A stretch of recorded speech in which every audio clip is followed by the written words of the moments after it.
A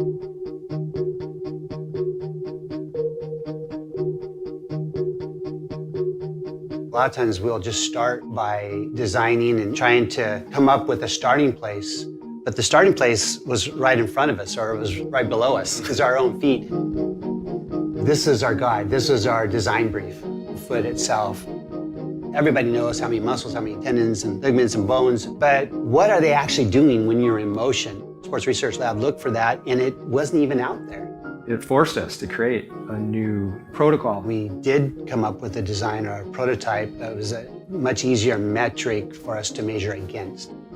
The biggest revelation for us was there was longer ground contact time, so the foot was engaged from heel to toe until almost perpendicular, and then there was liftoff. Then our job was, can we replicate that in a shoe?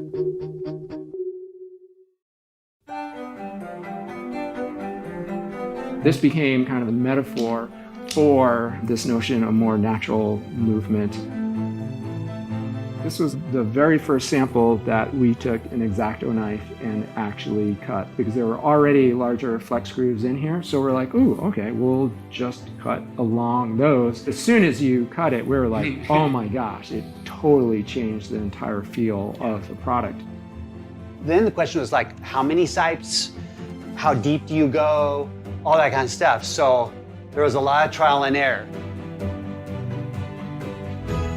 This just feels like a very nice modern evolution that feels much purer to some of the original insight. We're seeing a lot of the same kind of movement we had in the OG, but obviously in a new modern form, which is really cool. That's the way it should be.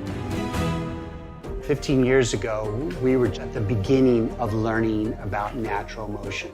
What also will help us going forward in the future is continuing that learning about natural motion, about the barefoot itself. That will come back to inform the shoe of the future. Free represents a deeper dive from both a science and an art perspective that was a unique moment in time, but also paved the way for future design of natural performance products. I think we're just starting to scratch the surface of what's possible.